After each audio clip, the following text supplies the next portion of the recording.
Okay, everybody. I think we're probably good to get started. Lindsay, are we okay? You ready to go? Oh, yes, you Yep, are. we are ready to go. Okay, good. I'll just jump in. Hello, everybody. My name is Tom Esselman. I'm the Executive Director for PCs for People, Kansas City. I'm a member of the Steering Council, and I'll host today's meeting. Carrie Coogan, the president of our Kansas City Coalition for Digital Inclusion, was meant to co-host with me.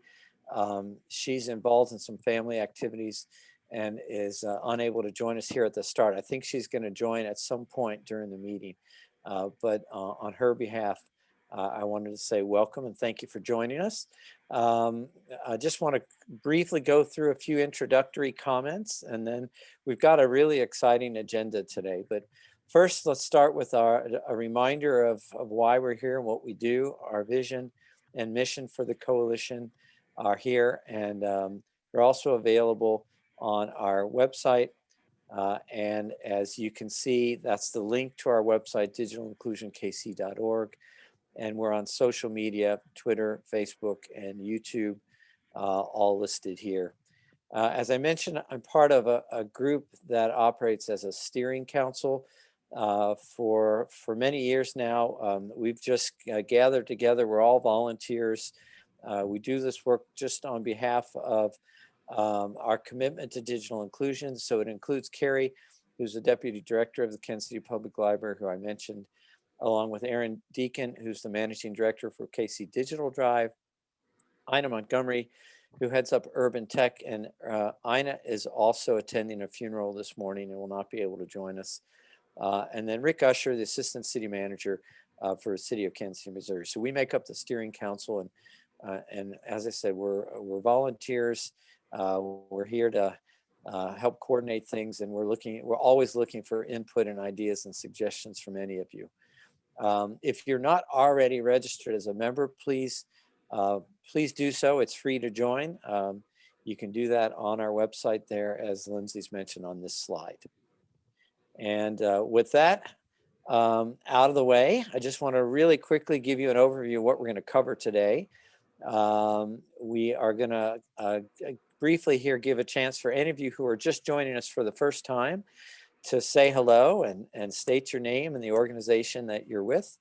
And then if those of you who were on here just a few minutes ago, you got a quick preview of Megan McNaughton, who works with the Kansas City Public Library in their Tech Access program. She's going to go through some of the amazing work that they're doing, as well as highlight a webinar that's coming up featuring some of the great support we're getting from Google online. Aaron Deacon, who I introduced, is going to provide some very interesting information that's coming out of the Kansas Health Foundation about a new grant opportunity. And then for the last few months, we've been really lucky to have, and we will have again today, Tim Arbeiter from the state of Missouri's broadband office, and he will review some things that he's learned relative to participation in the emergency broadband benefit and some other opportunities that are going to be very useful for all of us as members. And then, as I mentioned, we're going to close out the meeting and try to dedicate as much time as we can to providing information, comprehensive information about the emergency broadband benefit, what has transpired in the past few weeks, the tools that are available for building awareness of it.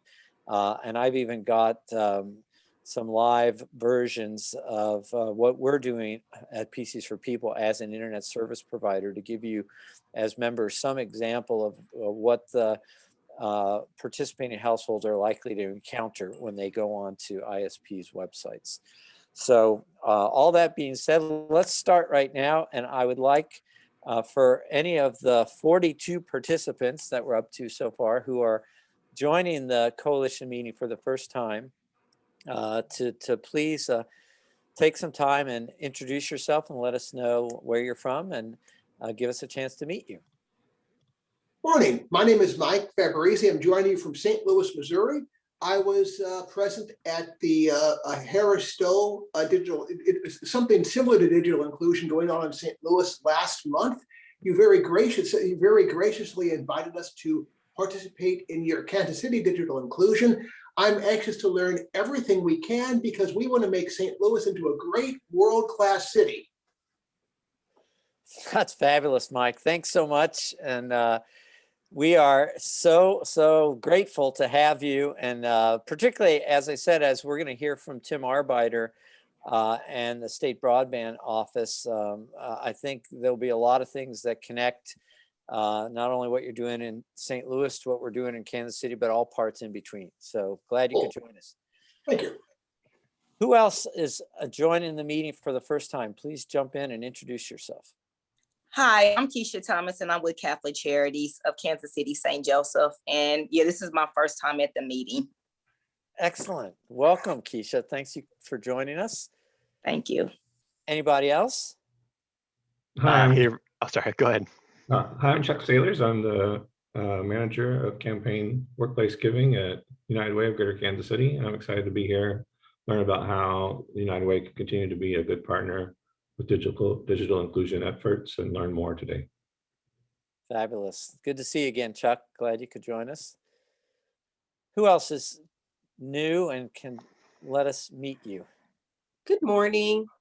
I'm Anita Davis, and I'm with MoCan Goodwill. I'm the Chief Mission Officer here, and we're excited to be a part of this effort. And we are very much focused on ensuring that our customers have access to broadband internet, PC, laptops, as well as digital skills, that their digital literacy levels are proficient enough to help them move into tech career pathways. So happy to be here.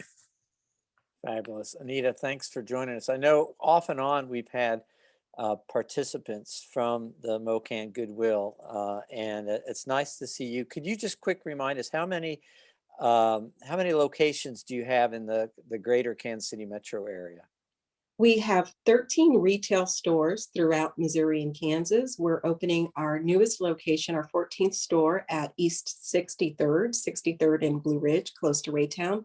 And we are hoping to open one in Wyandotte County soon. Fabulous. I'm so glad you're joining us, particularly today, because we're going to talk a lot about outreach strategies and ways that we can make as many people as possible aware of the benefits being provided through the Emergency Broadband Benefit Program. So great timing. Great to have you with us. Thank you. Who else is joining us for the first time? Anybody that we've missed? Hey, everybody. My name is Jack Vandaloo. I'm joining from the Groundwork Northeast Revitalization Group. We're a group designated by the Unified Government to serve a particular neighborhood, which is Northeast KCK. Of 20,000 individuals. And so we really just exist to serve the Northeast Area Master Plan. And one of the 23 priority projects identified by residents is bridging the digital divide and making sure everyone has the ability to connect to the internet and launching some kind of pilot wireless network. So yeah, I'm very interested to learn about the emergency broadband benefit and this grant and everything else you guys have to talk about today. Fabulous. Jack, I am going to also reach out to you separately. PCs for People in our former existence as Connecting for Good had a computer lab on 3rd Street right across from Juniper Gardens. And we're also planning to put up some LTE towers and on Glanville Towers and Wyandotte Towers on Washington Boulevard. That's in the 66101. So we got a lot of things that we can circle back on. And I know Alan Howes has been a tremendous partner in working with us here at the coalition. So looking forward to getting to know you better and circling back to you. So Absolutely. Okay, who else is joining us for the first time?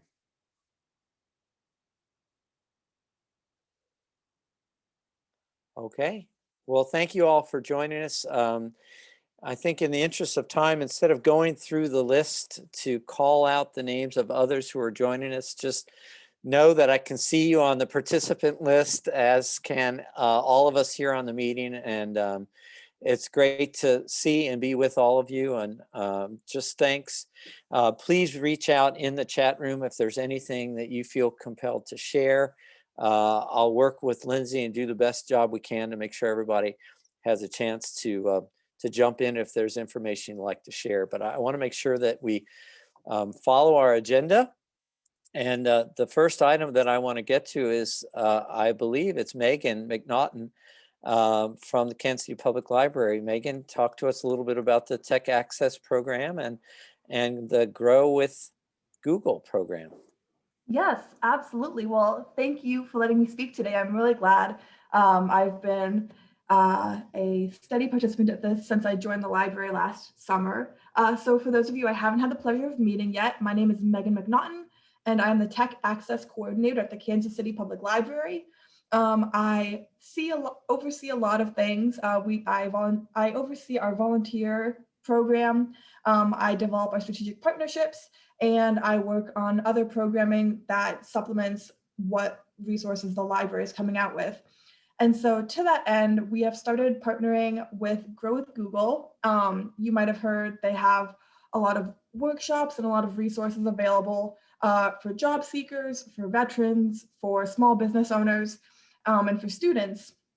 And so to that end, we have put a Grow with Google event on the KC Library's website calendar. And let me drop that link into the chat really quickly. And so this is a Make Better Business Decisions with Google Analytics. It's going to be a course on Wednesday, May 12th. So next Wednesday from noon to 1 p.m. Central Time, our time. And at its core, it is a workshop hosted by a Google sponsored speaker. And what he's going to talk about is best practices and trends that you can see with Google and how to engage businesses online, and then turn the insights that you get into actionable business decisions for you. And so we are working really hard to engage with both our patrons and the community at large. And we've been trying to emphasize learning and digital literacy. So that link that I put in the chat, you can click the RSVP here button, and it's just on KC Library's website. So if you are interested in growing your online business, if you have friends or family, clients, or program participants you know of who are interested, you don't need a library card or anything to register. You'll just go through the RSVP process and then log on next Wednesday at noon. It's going to be a really great webinar. I've had some conversations with Brian, who's going to be the speaker running it, and he's really knowledgeable about Google. So bring your questions, bring any thoughts you have about Google Analytics, and he can help you figure them out. It's also going to be, as Lindsay pointed out, as I was about to say, in the KCCDI newsletter. So be on the lookout for the link there, and feel free to share that with, again, clients, program participants, friends, family, strangers, anyone who might be interested in Google Analytics. And these Grow with Google courses are extensive. There's about 20 or 25 on the Grow with Google website, and I'm hoping to add more of them in the near future. So make sure you bookmark the KC Library website, keep an eye on that calendar, and of course, an eye on the KCCDI listserv and the newsletter, and we will hopefully have more in the near future over the summer. And that's all I have. I just really wanted to promote it, let you all know what's happening, and we are really looking forward to seeing all of you there. It's going to be an excellent class. Like I said, Brian is really knowledgeable about this topic, and it's going to be wonderful. If you have any questions about it, I'm going to toss my email into the chat in just a second. Feel free to email me. And then on Google Analytics related note, if you have any questions about device checkout, if you have patrons or clients who need devices, get in touch with me, or you can email Lindsay, who is the KCCDI outreach coordinator, and she can get you in touch with me. But we are looking to promote digital literacy and digital inclusion in the library and in the greater Kansas City metro area. So we have our device checkout program. We host events like this promoting digital literacy, and we are always on the lookout to improve and add more resources and tools to our toolbox. So please get in touch if you have any questions, comments, or concerns, and we would love to talk to you about digital literacy. Megan, I'm going to give a few minutes for anyone who wants to put it in the chat room or just jump in with questions. But Yes. I just, since Ike Graham, was able to bring up a little bit earlier some work you had done, I was just wondering if you could fill in the membership group here today on a little bit about what happened with the Vineyard Neighborhood Association, and how did he reach out to you, and what were you able to do to help them? Yeah, absolutely. So if you were on the call, Ike is one of our community partners at Vineyard Neighborhood Association. And what happened is Ike is working with folks who some of them don't have regular or reliable access to the internet or to devices. And so we at the library, myself, we got him 5 hotspots and 5 laptops to keep either on site or to share within his community. And from there, he's had folks check out devices to do a Zoom course to learn how to use Zoom. I also did a train the trainer course for them, where I stopped by and I taught 2 of his more excited, interested members how to use Zoom so that they could then train their friends and neighbors. And so we have devices out at 7 or 8 partner locations right now. And the goal is really just to provide internet connectivity and access to folks in our community who otherwise wouldn't have it. So we have devices with an emphasis on folks who serve seniors and mature adults, since they're the ones who have been hardest hit by COVID. So I know we have on the call Rachel Olhausen from Jewish Family Services of Kansas City, and we have some devices with her to promote their learning in their tech courses that they have for their senior mature adult audiences. And so it's not a complicated process. You just get in touch with me. I'll schedule a call with you. We'll talk about where your needs are and what devices might serve you best. And then we schedule a pickup and drop off date. I leave a bunch of resources with you about how to use hotspots, how do you connect to the internet. We can schedule training courses if you or your audiences are interested. And then you're able to get in touch with me with any tech questions you might have throughout. That's tremendous. Thanks so much for sharing, Megan. And just for the sake of giving you a little bit broader context on the importance of the work that the library is doing, I think it would be fair to say, not only here in Kansas City, but across the country, you're seeing kind of the post-pandemic strategy of most library systems centering around the fact that it's likely in the future fewer people will be inclined to go out and see their library branch in person, just because of the various psychological as well as physiological impacts of the COVID crisis. So the strategy for most libraries is, how can we broaden our footprint? How can we do more outreach to literally bring the library experience in digital form, but through the help of volunteers and trained individuals like Megan and her colleagues.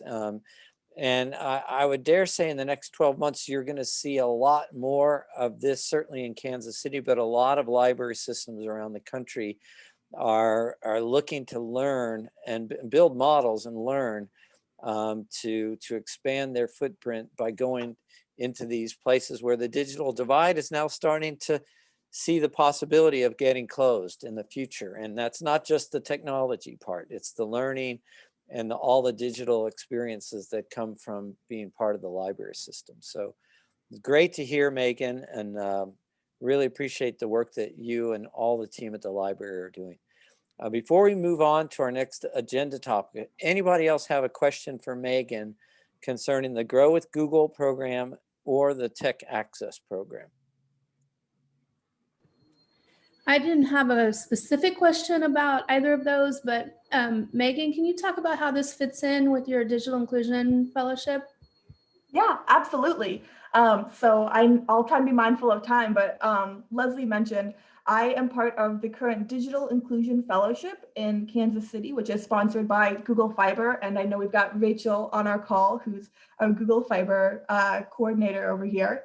And so the Digital Inclusion Fellowship is a fellowship at a national level that is aiming to promote digital literacy in communities all over the country. And so for my Digital Inclusion Fellowship, my project is with a focus on seniors and mature adults and connecting them to digital literacy resources and trying to bridge the digital divide between us and them.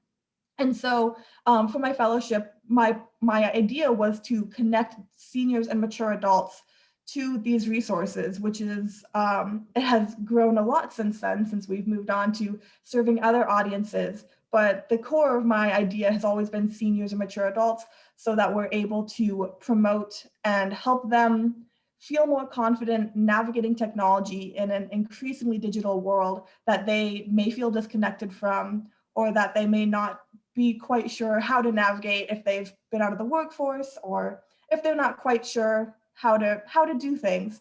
And it's not a lack of interest, it might just be a lack of accessibility to devices or to the internet.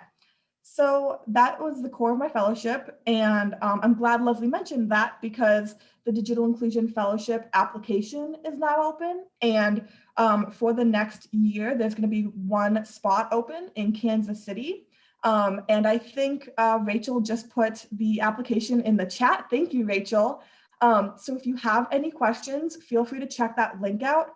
It's been an incredible opportunity, and I'm definitely happy to talk to folks about it if you're interested. All of the details are in the application, so feel free to read that and then reach out. Again, my email is still in the chat, so feel free to touch base with me. And then we can chat about my fellowship. We can chat about what it's like, about what projects you could do. And you can really make it your own, which I've really appreciated. So it's a really great opportunity for anyone who's in the digital inclusion field. Fabulous, Megan. Thanks so much. And just to reiterate, so if you're checking the chat window, not only did Megan or did Rachel Merlo from Google Fiber put a link to the new Digital Inclusion Fellowship application, but it looks like Tim Arbeiter from the Missouri State Broadband Office has put a link to an interesting article about tech usage among older adults. And Tim and or Rachel, if you guys want to take a quick minute just to jump in and reinforce what you put in the chat room, we can get that done before we move on to the next agenda topic. Yes, Tom, it's just a link for a recent report issued by AARP. So Megan, it may be a good look if you haven't seen it yet.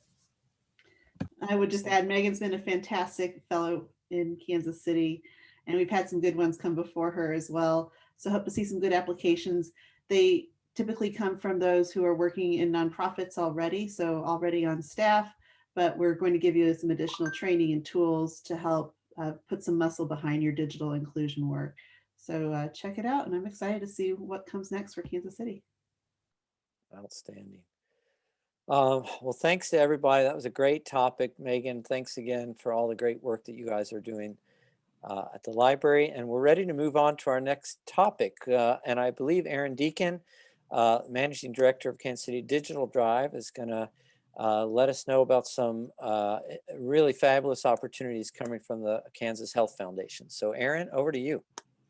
Great. Thank you, Tom. I was a little premature in posting links into the chat, so you're going to have to scroll up a little bit to find them. I did put a link to the Kansas Health Foundation's website that has details about this grant opportunity that we'll be working on and invite collaborators from across this coalition to join in that process. It's a pretty quick turn. This is due June 4th. And we've been talking to Sean Brown, who's the program officer at Kansas Health Foundation, for a few weeks, and this is really a great opportunity. Very excited to have this. I think we've all talked as a coalition. You know, we understand that there's a little bit of a Missouri lean in the work that we do here, even though we get some great Kansas side participation. But we think this provides an opportunity to really bolster that. And it's an interesting statewide vision. So their goal is to fund 4 organizations to, as it says here, create, I mean, all this language is really drawn from the RFP, but I pulled out some stuff to highlight for this conversation. Create and implement a shared agenda to advocate for access, literacy, and adoption. This should sound very familiar to everyone here.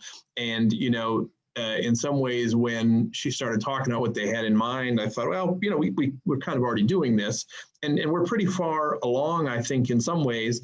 But when you look at the parameters of what they want to accomplish and some of the funding behind it, I think it gives us really the opportunity to accelerate some of what we're trying to do here. What they're doing, they've set aside $1 million. They're looking to award 4 organizations 3-year grants of $250,000 a piece. You know, it's a healthy amount, but it's over a long period of time. That ends up being around $80,000 a year, and it really is for the capacity building, collaboration, and coalition kind of work that we've been focused on here in the Kansas City Metro for a very long time.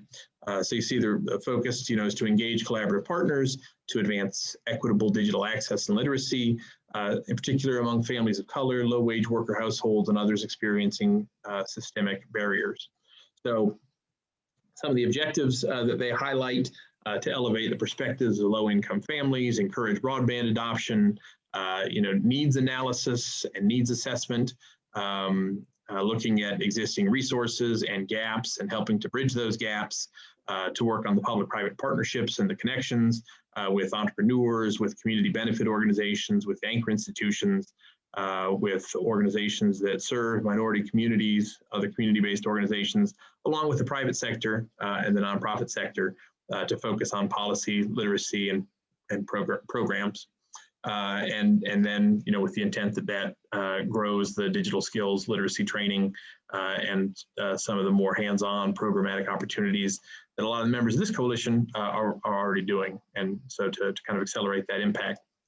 So in terms of the work, you know, that means, again, it's a lot of the kind of, I hesitate to say planning, because I think the way that we frame this proposal is going to be both around planning and execution. Although, you know, the budget, unlike, for example, you know, the Digital Inclusion Fund, which really funded direct programming, this is sort of more that backbone capacity. So developing the framework around which we'll advocate for policies and programs and services, doing some of that education work, creating the business case, how sort of the broadband access integrates with other emerging tech initiatives and the smart city work that has been a part of our focus over the past the past 8 years at KC Digital Drive.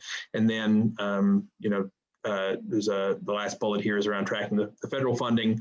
Tony Lupino and the UMKC group have been doing a lot of this over the past several months as federal funding sources have really accelerated. So I think for this audience, this is all in some ways very familiar, but also pretty exciting. I think that we've got funding coming in a dedicated way, coming from the Kansas side, and really with the kind of work that we all want to do pretty squarely in the crosshairs. So this is kind of the timeline. This was just released about a week ago. There was a webinar on Monday to give some more details, and we've got about a month to put a proposal together. I'll stop sharing for a minute and kind of give a sense of what that looks like. So to give you, on the call on Monday, there was a big group from Lawrence, a big group from Topeka, a big group from Wichita, a few folks from places like Hayes and Garden City. And then from the Kansas City region, we had a team on there. There were a number of folks from the KC Public Schools that we have been talking with. Jack was there, and invited him to join us today because we think what we'll focus on, kind of just in terms of our next steps, is we put a proposal together, and KC Digital Drive is planning to submit a proposal for this, and definitely interested to include anyone who wants to in that proposal, recognizing that some people may have their own proposals as well. So, please feel free to reach out. I'm going to have to get off this meeting shortly, but Leslie and Scott are both here as well, and I put all of our email addresses in the chat. But we're looking at the school districts, both KCK schools, which we've worked with for a long time and has been working with the city and with Lean Lab, and the Johnson County school districts that we worked with closely on the internet access support programs, both the city government and county governments in Wyandotte and Johnson County, the community benefit organizations that we worked with as part of the Johnson County Digital Strike Force. We've been doing a lot of work on the Wyandotte County side. Mark Logan's on the call. He's been participating in the Health Equity Task Force and a number of other groups. The neighborhood groups. There are, I think, 7 NBRs, kind of like groundwork. The work that we've been doing with JFS, with PCs for People, of course. We've got such strong partnerships in Kansas, and I think we've got a really exciting opportunity to bring some acceleration to that work. And one of the things that we'll need to be creative about, I see your question, Tom, the metrics requirements for outcomes solely in Kansas zip codes. Yes. So they are really, they're, and even from kind of the staffing perspective, because really, what I think this ultimately funds is a human being that's going to be able to do some of this work. A lot of this is, is just having a person on the ground and being able to do some of the, planning and document creation and framing. And I think, my hope and vision is, some of these things are things that we've talked about for the KC region, but have not been able to, necessarily move as fast as we'd like. So to the extent that we're able to do things that are new, we recognize that the outcomes that we'll need to report for this grant and the way that we can use this funding will need to be specific to Kansas. But to the extent that we can use that to have impact on the whole region and keep really the Missouri side and the Kansas side integrated in the way that we have through this coalition is central to kind of how we want to approach this. Really exciting. Jill, I'm glad you put that in there because it reminds me of one other thing I wanted to say. And I know Mike, I think from Wichita, is either here or was earlier. We are happy to collaborate with. I think this will be something that we'll understand as we go sort of further through this, how the Health Foundation sees these grants. But yes, would love to talk to you and the Lawrence contingent and figure out how we can kind of speak some of the same language and think it's not entirely clear how the grant is structured, to what degree the outcome is a statewide outcome and how much work, these 4 different grantees will kind of have a statewide plan that comes out of it. They definitely want, local focus. So there's, I think, a local component because everybody's got to do what's best for their community. But I think the more that we are able to collaborate across Kansas and, to Mike, Fabrizio and, the St. Louis contingent and Tim, I think there's an opportunity also to do this to catalyze some of that statewide work in Missouri. And even, starting to think about that from a funding perspective. So it's a lot. Sorry to talk so long. Happy to shut up for a few minutes and take questions if anybody has them. But most of my information is based on what is available on the website. So in terms of the grant, but I can talk more about how we're kind of approaching this if anyone has questions. Aaron, to the extent that this is funded by the Kansas Health Foundation, so 2 quick questions tied together. Is there kind of an implication that there are health-related outcomes that need to be reported? And then secondly, has there been any sharing with either Health Forward or the REACH Foundation to broaden the impact of what the Kansas Health Foundation is doing? Yeah, great. Or even the Wyandotte Health. I guess that is it. Did this used to be the Wyandotte Health Foundation, or it's different? This is statewide. This is okay. yeah. Okay. So Yes on the latter question, and I'm not quite sure what the appetite will be, but yeah, that's part of the conversation with I think Health Forward in particular. I mean, it's interesting because Missouri is kind of an aside. There is a Missouri Health Foundation that covers all of Missouri except Kansas City. So the community health worker grant that that John Fitzpatrick is working on and that Tony Lapino kind of brought to our attention has really been one of the leaders on, along with Graham McCauley at the MU Extension. The whole genesis of that was the Missouri Health Foundation had this statewide grant for community health workers, and it covered every place except Kansas City. And Health Forward was able to step in and help support that work going forward. So I think that's, I think an interesting question is whether there's interest either at the Missouri Health Foundation in doing something similar or Health Forward. To your first question, reading through the RFP, and Leslie and John, you can add additional color if you want based on your read on the Monday session, but it seems really based on sort of recognizing connectivity and digital inclusion as an underlying social determinant almost, rather than seeking outcomes with telehealth or access to health services or health improvement metrics. Would you guys agree with that, Leslie and John? Yes, I think that's very true. It really is more of a baseline social determinant factor than it is specific outcomes, specific health outcomes. Yeah, I mean, I would agree, and I think that it's a great paradigm shift to see, because so often, it has been historically the other way, and I think that ignores the more ubiquitous need for access to the internet and the skills to use it, and has focused so specifically on those broader outcomes. So this is a great shift to see. As well, one other quick thing, as well as the recognition that smart city technology has been somewhat inherently inequitable, and to be shining a light on that. I love that.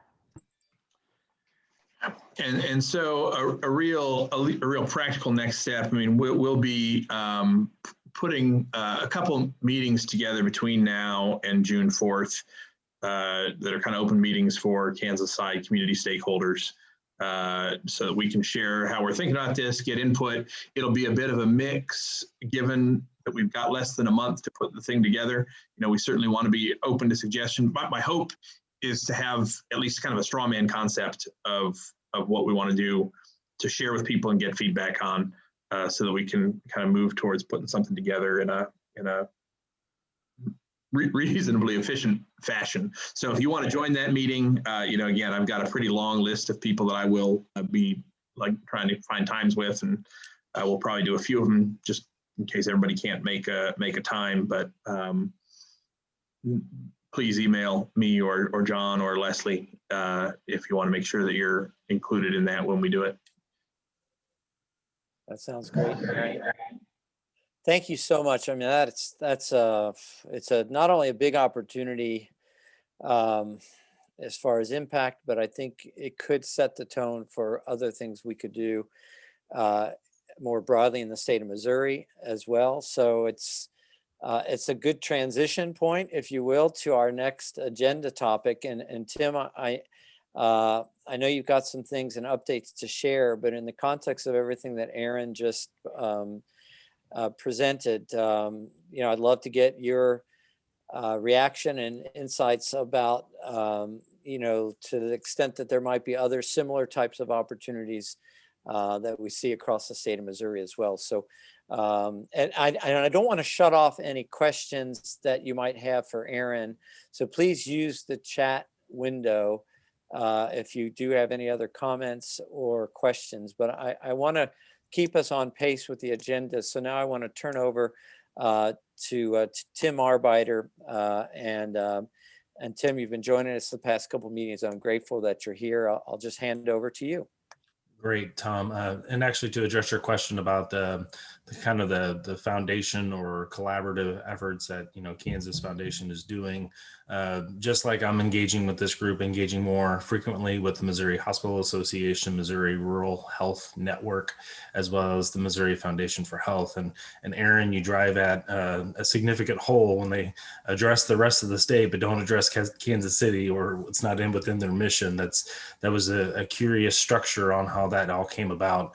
But I would say stay tuned, Tom, for this particular conversation as it relates, because that's really update number one. The biggest question I get, text messages, emails, phone calls, has the guidance dropped yet for the American Rescue Plan as it relates to broadband infrastructure, as well as quote unquote remote options? No, the guidance has not dropped yet. Awaiting for it eagerly. We anticipate hopefully something within the next few weeks.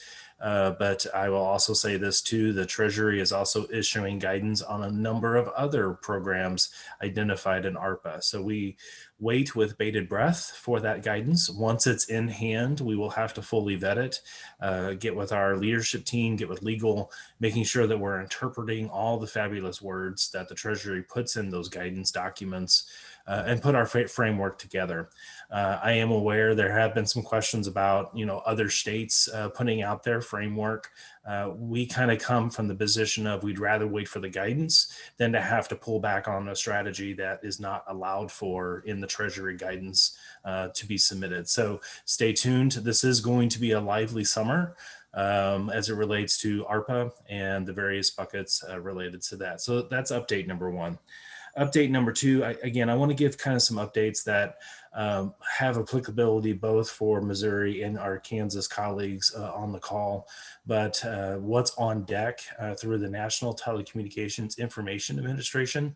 So for our colleagues on the call today that are maybe more on the fringe of the Metroplex, maybe in a slightly suburban / rural or more of a rural area, this program may have an opportunity for you. They've actually started a webinar series.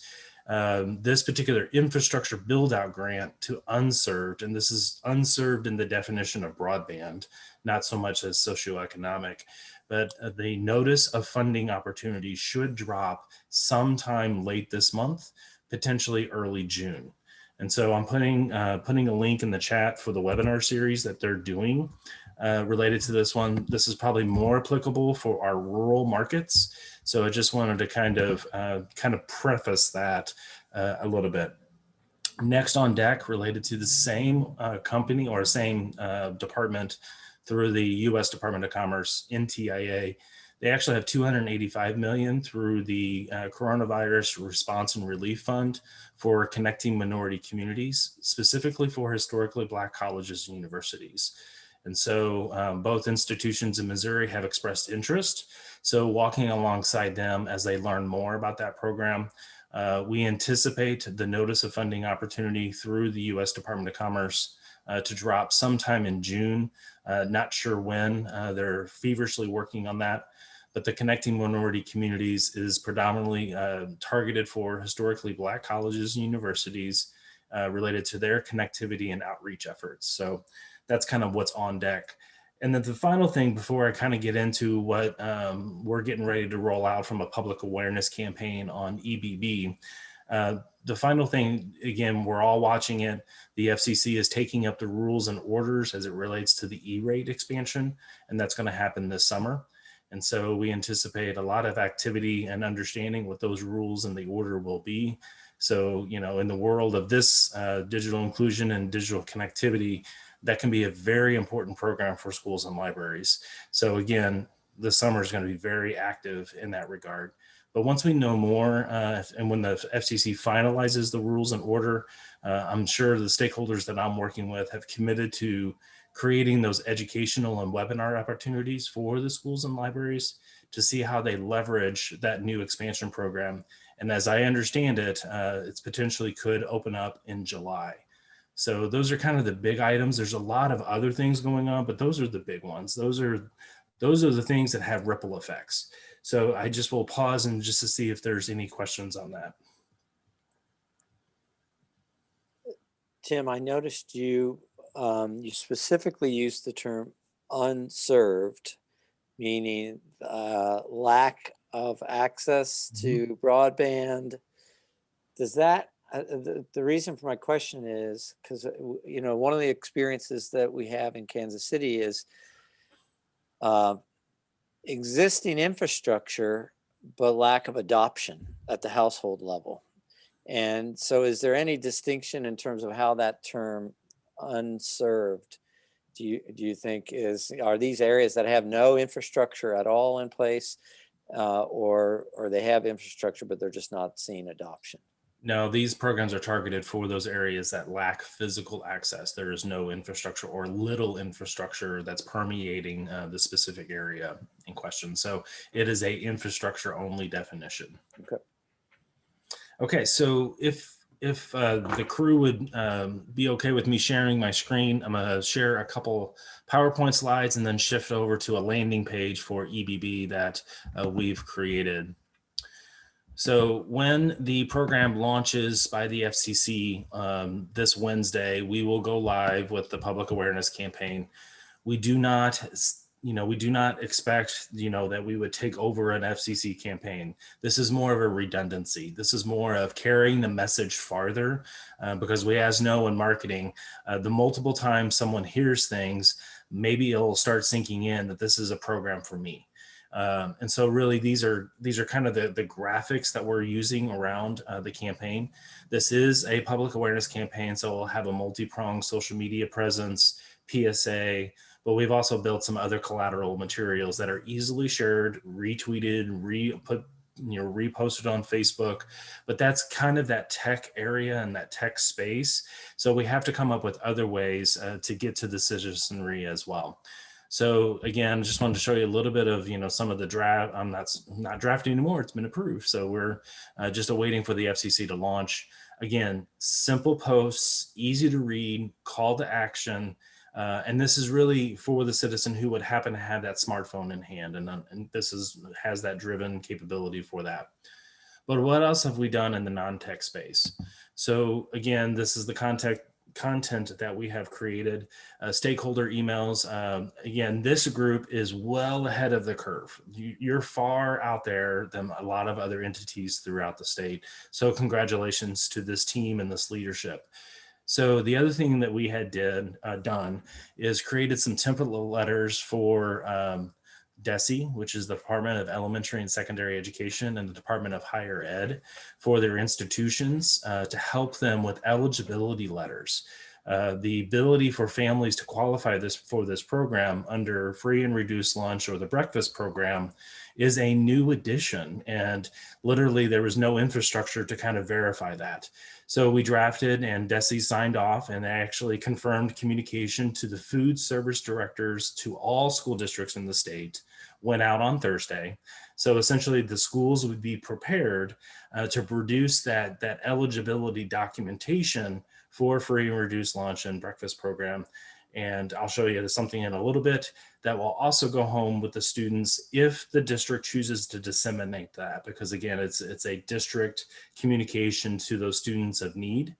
And then we also have the press release, PSAs, but we also have a postcard, and I'll show that a little bit later. But in the press kit, we actually did not only a 30-second radio spot, a 60-second radio spot, but then we also did some live liners for the DJs if they're online and want to throw it into their chats or their comments, easy for them to grab it. And then we also created a landing page, very, very simple, very easy to read, and it's also Mobi friendly.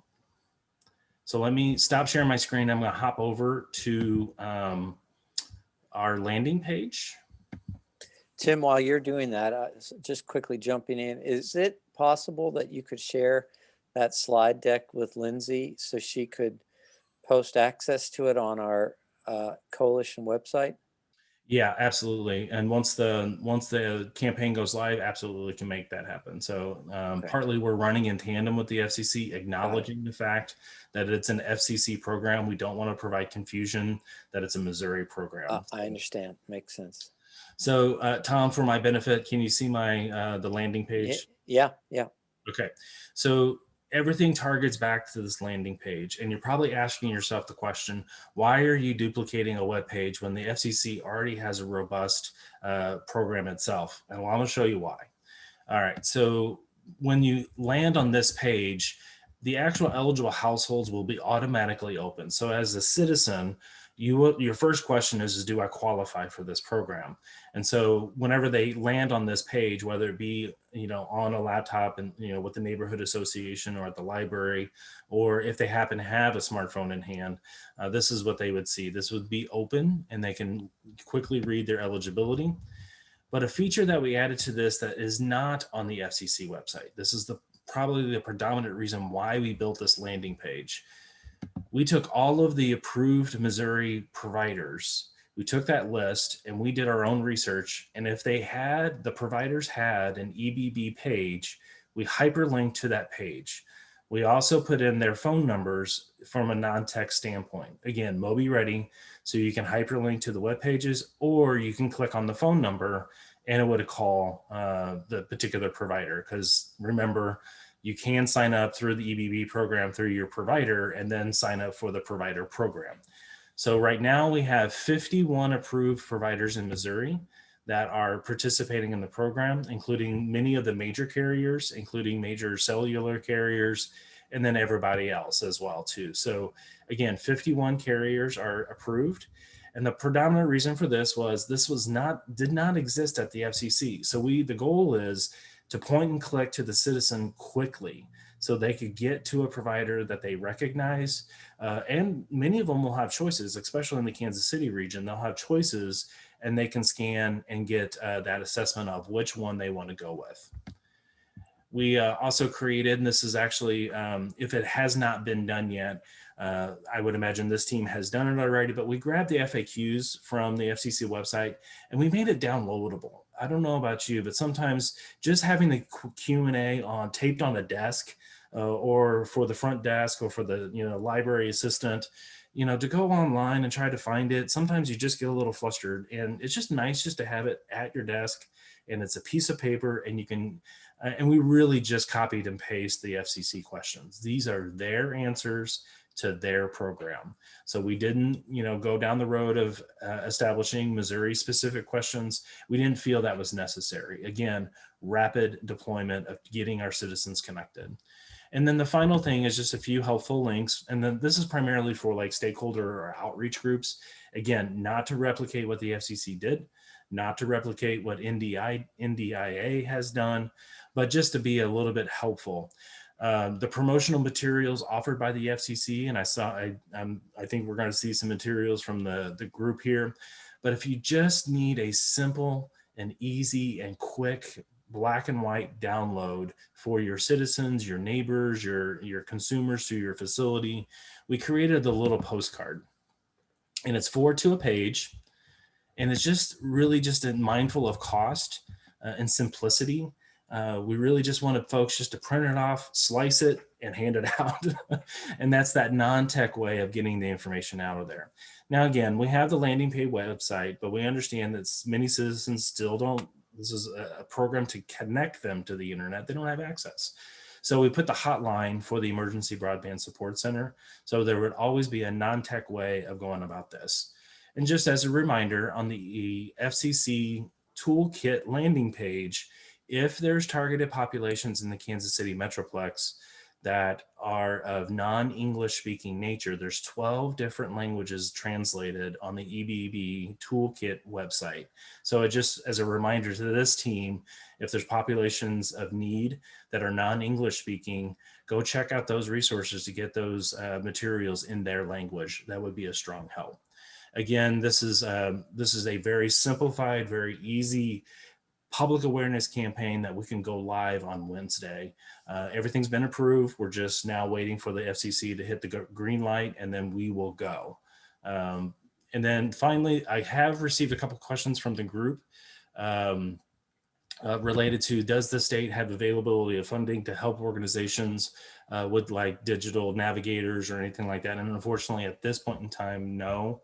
But we're here to support in any way we possibly can. but everything of this will go live. We have shared this campaign with our sister entities in the state of Missouri. So Department of Higher Ed, Department of Elementary Secondary Education, Department of Health, Department of Social Services, Department of Labor.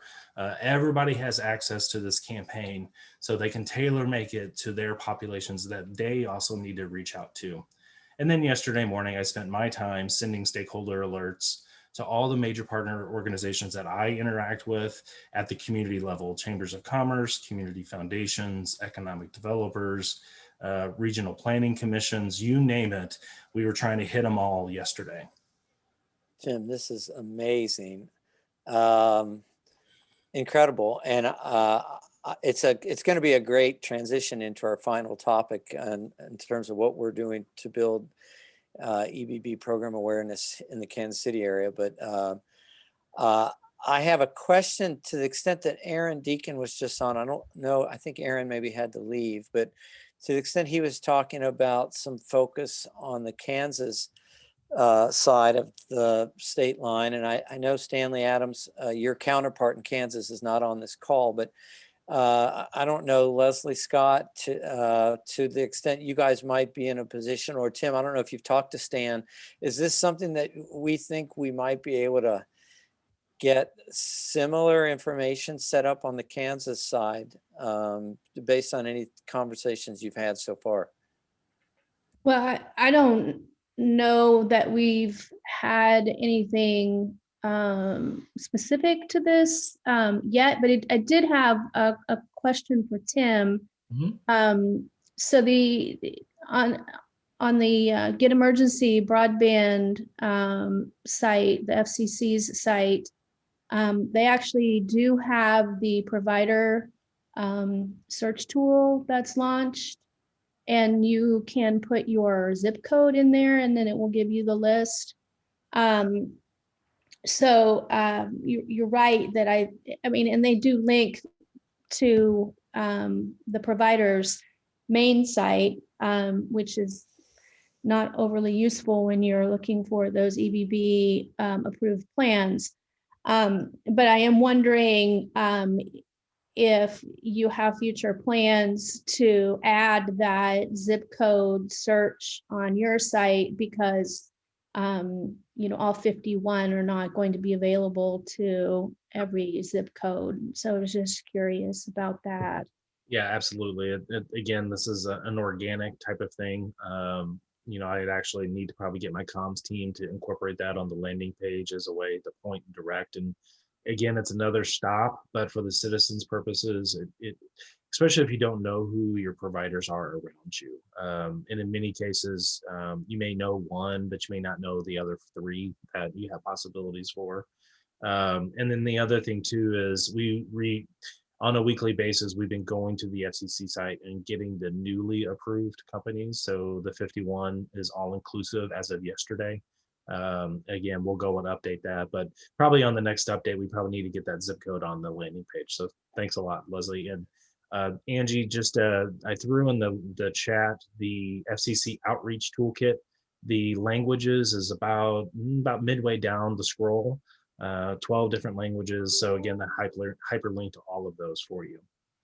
Yeah, and back to your question, Tom, too. I can circle back with Aaron about what we're going to do on the Kansas side. Yeah, and I see Jack put a comment there in the chat. And I don't know, Jack, if you wanted to jump in real quickly about, as Tim said, I mean, a lot of this was just reposting from what's already available, but I really do love the formatting, Tim, of what you guys have been able to put on the Missouri DED site. So Jack, I know you're focusing on Northeast Wyandotte County. Are there other outreach connections you have that would broaden the awareness of this kind of information on the Kansas side?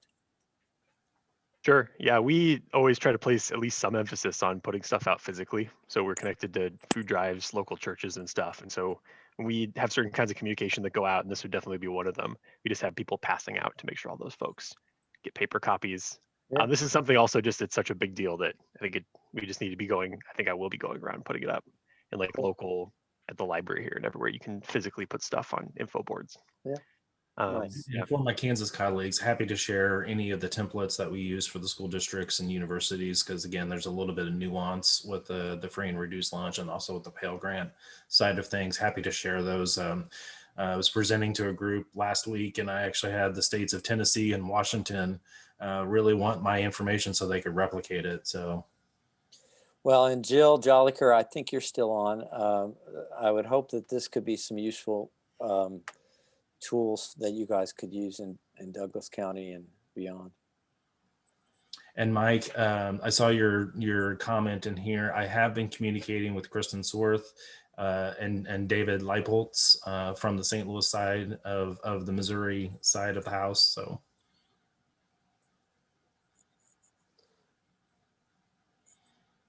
Anybody else have a question or comment before we hit our last topic, which is really a transition from what Tim's already been sharing. But again, thank you so much for presenting that, Tim. I've already made a lot of notes about the links that we're going to post on our web and social media. I hope everyone takes advantage of that. And not to mention the downloading and printing of the FAQ, the postcards. I mean, these are just super helpful tools. I think in the meeting before this and in a couple of the meetings, I know Rick Usher is here, that he's put regarding outreach. You know, at one point, PCs for People had offered to fund a marketing person to create a bunch of outreach materials, but I got called off on that because of so much that's already being designed. And I think the fact that you just presented it is testimony to that. No sense reinventing the wheel. So I just want to call out to all of you, if you haven't already, make sure you go on the chat window and click on those links and take advantage of this great set of outreach tools that are here. So we have. Go ahead. Yeah. I was just gonna say, I do have one random question, which is that I keep looking at this stuff and I keep not seeing Spectrum. Did they just not opt into this program, or are they under a different name? Is there They're a in there. Spectrum rep on the meeting? I didn't know if Charter Spectrum, they're on the list. Or Sean, who's here from? Yeah, it's Charter is participating. No, you've made me worry that I missed them on our landing page. Okay. Oh, they're not good. May this be my mistake, but thank you. Well, yeah, right underneath. Charter Spectrum is right underneath on our landing page, Sheridan Valley. So okay. Right underneath that. Well, listen, we're down to just 20 minutes, and I know Lindsay, Pulse, and I have a lot of information we still need to share. Yep, Rick, do you want to just jump in on something? Just a quick comment. I put a link to the site that Lindsay's been building on the coalition page. We're working to add more information to that beyond just the participating providers, but to show the pricing, the plans, upload, download speeds, and any data caps that might exist, any equipment fees that might be there, so that when people are looking at this, they're able to pick the plan that, say, best meets their needs. Right. Because, and I raised this issue quite a bit, but what we're not seeing from the FCC is a requirement that the providers provide high quality, reliable service. So it's going to be up to the consumer, and I think to some extent advocates for this program to help people understand the speeds that they'll be getting and what they'll be able to do with that. There's not a requirement to meet the 25 megabit minimum download speed as defined by broadband. So why don't we just dive into that? Lindsay has a couple of slides prepared so we can show you what she's been working on, what Rick was just referring to, and the need that we have for any and all of you to help us with the outreach to get across the kinds of things Rick was just talking about. So Lindsay, I'm actually going to hand over to you for just a couple of minutes so you can describe. I know you've done the major bulk of work actually preparing this, but I want to give you a chance to describe it for everybody so they know the best way to take advantage of the toolkit that's on the coalition's website and social media. Yeah, definitely, more than happy to. There's not too much to say. I will say, let me post the link to this FCC toolkit in the chat really quick, but this is a super beneficial resource, and it's honestly the best way probably to get the word out about this program. Right now, I am working on getting coalition branding on some of these materials where it makes sense to, so hopefully shortly we'll send those out to you guys. But yeah, there are a ton of things on this toolkit page. There are infographics, newsletter blurbs, social media posts, all that kind of stuff. So if your organization wants to promote this program and help get people signed up, I definitely recommend visiting that page. The one thing I did want to ask and kind of open up for conversation while we're here is, you know, ideally we could have like events or volunteers and all that kind of stuff to spread the word about this, but I want to know what you guys need from us in order to help you out with that goal. And you're welcome to email me with my personal email, lindsaypulse@kclibrary.org, but I did want to open that up for discussion because, you know, we're trying to do some coordinating behind the scenes, but it's always good to know like what would be best for us to help you guys with. So Lindsay, I want your question to kind of hang out there so people can get back to you using the chat window. But maybe as a way to prompt some of the questions, I'm wondering if we could go on to the page that PCs for People shared, just so that the members who are on this call can get a sense. It's a little bit of behind the scenes. What I'm talking about is yesterday, PCs for People launched its first email directly to our base of customers. And just as a reminder, we've been providing low-cost internet through our Wi-Fi hotspot program.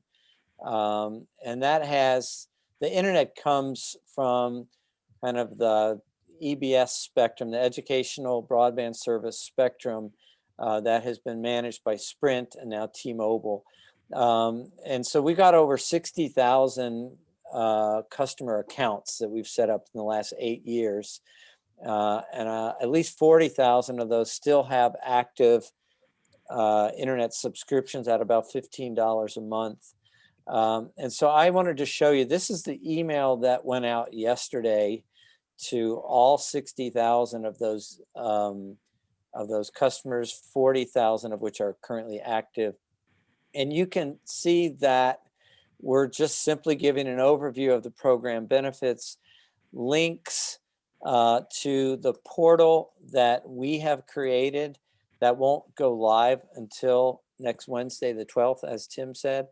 And like a lot of providers, we've actually developed specific packages that can give the customer an option between either getting a hotspot, or if they already have a hotspot, using the subsidy to pay for their monthly internet, or if they've already got a hotspot and their internet, they can apply for the $100 subsidy to get a new device. All of that is provided to them in the form of links. But there's also a very important part of the process that I don't think we've talked about it today, and I want to make sure you recognize it. It's the part that says you have to still go to a separate site, and that's point 4. How does the program work? I don't know if you guys can see, it's pretty small. It says you must verify your account data through the National Lifeline Accountability Database and receive a confirmation message. So no matter who you are as a provider, the individual that is going to take advantage of whatever provider is offering will first have to go to this National Lifeline Accountability Database. So it is a 2-step process. And And honest to goodness, I didn't even know about this. I don't think any of us really knew exactly how it was going to work. And it's still evolving. But to the extent it goes live next week, I wanted to show this to you all on this call just so you can understand. Literally, as of yesterday at 2 p.m., this is where we're at in our understanding and our communication outreach as to how the process is going to work. So you can go back to the coalition page, Lindsay, but I just wanted to put that out there to see if it prompts any questions, comments.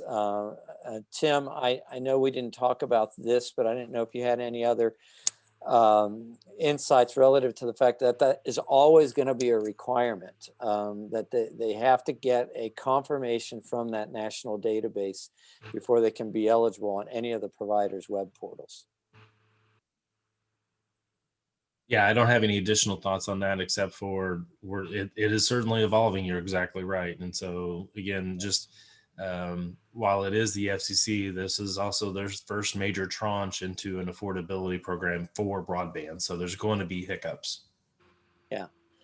And I guess the other reason I wanted to bring it up is, and the way I hope we can finish out the remaining, 10 or 15 minutes of our time together, is what we're hoping to accomplish in our work as a coalition, and by having you all join us as members and guests, is to collaborate the most effective way possible in reaching the most people that we can who are affected by the digital divide, and making sure they understand and take advantage of resources that are available to them. So my purpose in sharing that with you, if nothing else, if anyone you encounter asks you a question about this EBB program, and if you're in any position to help anybody, make sure that they know it's a multi-step process. All the information is there.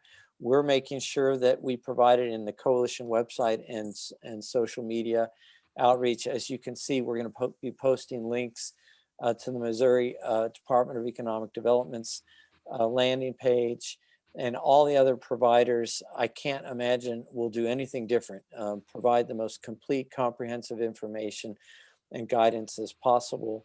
But right now, what we're looking for is ways that you all can help. And keeping in mind, no matter what type of organization you work with, you ought to be in a position to share just the links of what we've created, of what Tim has shared, and what you can certainly get just from the FCC site itself.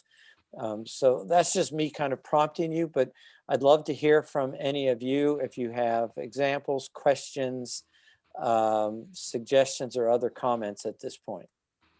Looks like we've got a few hands up. Yeah, so Rachel, do you have a question? Yeah, one question and one idea.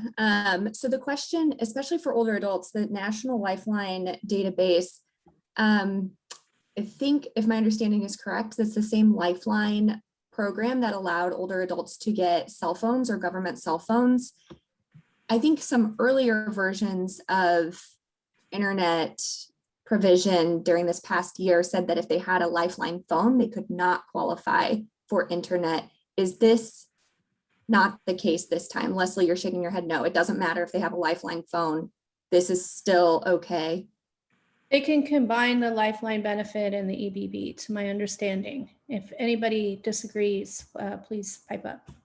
That'd be great. And then thinking about how we get this out, I think the best thing about we all have an insane collective amount of knowledge, and we're all professionals who I have a master's degree, and it's so complicated to get through this, and I could not get through this. And I think that what I would love to oppose is that if we could do anything as a coalition, it's not just the information and the sites and is our webpage up to date, but I would love to partner with social service providers like JFS or others here for us as people to go out and help people sign up for this and have like actual outdoor events and spaces, because I think that's the most effective use of our time. Otherwise, we double or triple our time because we sit in the meetings, figure out how to do it, and then we individually have to go out and do it on our own, which then causes us to have to come back together to figure it out. And I would love to have more coalition partners working on site together, especially partnering with food pantries or other outdoor events. So that's what I can offer from JFS, and would love for us to be able to host that with a table or two while folks are shopping at the pantry. But our social workers would also be on site and be able to help. But it'd be great to have you all helping our social workers navigate the EBB process. Rachel, I would that's encourage, great that you brought that up. Keep in mind how we started this meeting is a example, I think, of what you were just talking about. You know, the library and all of its branches, and thanks to programs like what Megan is talking about, Tech Access and others, that personal in-person outreach really does have great impact. So, so what Lindsay's work on behalf of the coalition is helping us do is you know, expand awareness of where and how different groups can take advantage of the kinds of things that the library and its staff offers in terms of that physical outreach and other partnering. So anyone else who could offer those opportunities, make sure you're letting Lindsay Pulse know so we can connect the interested parties to make sure that they can have those opportunities. Hey, Tom. Yeah. Just a couple pieces of advice. And again, this is just, you know, a little bit probably just blunt, but I'm always a big fan of the KISS principle, keep it simple, stupid, because you can, in this process, you can easily overwhelm. So I think as people are starting to sign up, just to get a time estimation of how long it takes for the citizen to go from point A to getting into the program, if that's 30 minutes or 45 minutes or an hour, I think managing that expectation with the citizen on the upfront to say that we're gonna be asking for your patience. This is a 45-minute process, but it's going to be well worth the time that we're going to spend together. That, at least on the upfront, the citizen knows, or the group knows, this is not a fast process, but it's worth your time to get down. But then also, as the initial launch happens, I would just encourage the group, whatever communication strategy that you can develop to have more kind of instantaneous, hey, here's what our experiences are. We suggest a modification like this in order for that person to person to be the best possible experience possible. That's a great reminder. And what it prompts me to also say is, because I've noticed a lot of anxiety and stress over this, and the fact, oh my goodness, even internal to our organization and groups I work with. And I just think we all have to take a deep breath and know that next Wednesday, May 12th, is just when the program kicks off. This program is going to be in place for a while. The things you read say until the funding runs out. But virtually every conversation I've been a part of is making it clear to me that this is going to be around for a while. In fact, there's more discussions than ever about how this can be supported so that it has long-term sustainability in terms of a support program for affordability. So great reminder, Tim. I know both Leslie and Rick have their hands up. Rick, I want to give you a chance to jump in. And before I do that, I also want to point out what I've seen in the chat window. Mary Kay Morrow, some important information from Literacy KC as a vital partner, and Tony Lupino at UMKC. Just keep in mind the University of Missouri Broadband Resource Rail and a lot of helpful information that UMKC is working on with that tool as well. So, but let me hand over to you, Rick. I know you've had your hand up, and then Leslie. Oh, thanks, Tom. I'm just looking at the chat here too, but what I dropped a couple of things in the chat.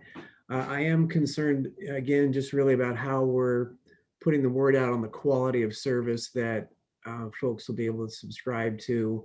There's a nutrition label approach that I think that Tony Lupino's been talking about, that I think was in the Obama administration. Is that right, Tony? Yeah, it's really a consumer protection. The FCC had some standards, and our research assistant and Leslie and I have been looking at that, trying to find a happy medium between, overwhelmingly detailed and not helpful enough. And so we're meeting about that Monday. So yeah, and so then the other points are, I put a link to a Google Doc I've been putting together that if we know through reporting that the digital divide is about 14% of households in Kansas City, Missouri. If we're successful in connecting those residents, and the program funding lasts for a year, then this is like an $18.5 million economic benefit to Kansas City. And I'm sure, of course, that number is probably the same in Kansas City, Kansas, although I don't have the number of households, to do that same calculation. But that doc also has some of other reporting structures.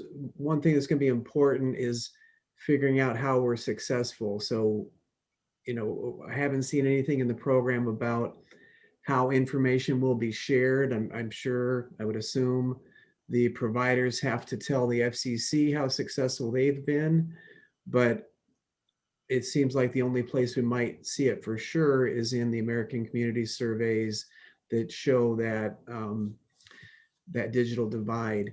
And then to I think Rachel's point of community events, we are trying to identify as many as we can. We have council members that have been going door to door, especially in the 3rd district. Melissa Robinson, Councilwoman Robinson, going door to door. So I'm sure she's ready for any printed material we can give them. I'm meeting with our city communications staff later today. Good stuff. And to your point, I do think, Rick, there has been an overall around the country an awareness and a great effort to make sure the quality of service continues to improve. I recently saw AT&T has committed to increasing its speeds across the board. I don't know, Madeline, if you or Mike Chambers is still on the call, if you have any thoughts about that, but it was good to see. And I think there's an overall kind of all boats rising effect that we're seeing. So like I said, Mike, you and Madeline, if you have any comments to share about AT&T's recent announcement. This is Mike Chambers, Tom. Thanks for that note and mention. And you're right, we have done that. In fact, we have just recently announced that we were discounting prices on our wireless data-only services. So it is moving the ball forward, I think, in a very positive way for customers. And there's probably more to come. So I'm excited about that. And you're right, there's plenty of changes ahead, but the ball's moving in the right direction. Well, I appreciate that you putting it that way, Mike, because that's what I wanted to make sure. I mean, that's my takeaway. For what Rick is saying, I don't disagree with at all. We want to make sure that the households and the customers are aware of what they're getting relative to what they need. But I think as a coalition and as a group of people that's, committed to bridging the digital divide on a long-term basis, we also have to, we have to take stock of the progress that's being made across the board. And we may not be 100% where we ideally want to be all at once, but as long as things are moving in the right direction and it appears that that's the case, I would prefer to think that that's the takeaway that people get from our outreach and our messaging, that we just got to keep pushing for more and more improvements as we go. So Tom, my question was if there is a date for the details on the AT&T plans. Currently it says details will be available soon. And so I was just curious if there's a date there that we can check back.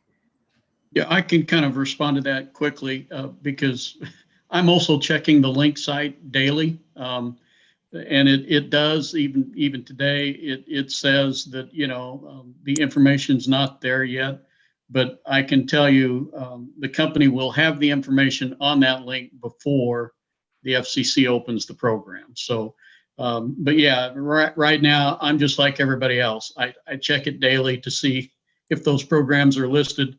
And those once listed, you can see speeds, prices, the whole 9 yards. But as you might imagine, a company like AT&T, we have a lot of different offerings and a lot of different products from wireline to wireless. And so it's taken our folks a while to get it all centrally located and attached to that link, but it will be there before the program opens next week. That's great, So Mike. is Yeah. the information able to be shared and embargoed? Potentially, what we're trying to do is be proactive and compile some information so we could have it ready. I don't know if Leslie, I'll just jump in because what I was going to say is, I mean, we're living this on, like I said, in real time. We're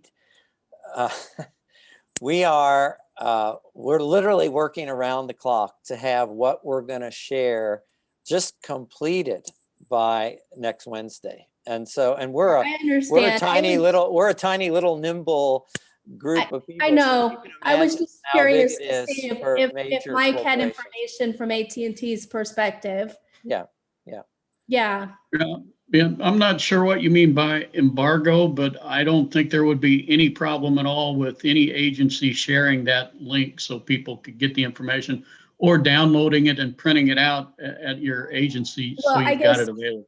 What I meant was, if the information is available, but it just hasn't been translated to the site yet, if we could have the information, promise not to share it publicly, and be compiling that so it's ready to go. That's what embargoed means. Okay. Well, I mean, I think we'd be willing to do that once we had it complete. But my guess is once we've got it, it'll be online. So. And the only other thing I wanted to share is I am going to an outreach event tomorrow. So we'll be able to kind of test out some of the outreach opportunities. It's going to probably be small, but it's a faith-based organization that has monthly meetings. It's out south. So if anybody wants to join me, they're welcome to. You can reach out to me directly. That's great. And I know Jack Vandaloo also put some more information on the chat. He works at the Johnson County Library. So, I mean, this has really given me a great bit of encouragement and confidence in our ability to get the message out. And I know we're over time, so I just want to thank everybody for participating. Please rely on Lindsay Pulse and myself, any of the steering council members, if you have any more information that you'd like us to share out. And I hope everybody has a great rest of your Friday, a great weekend. And please, even if you're not a Royals fan, just help me cheer on the Royals. They need a boost. 5 losses in a row. Come on. But have a great weekend, everybody. And thanks again for joining.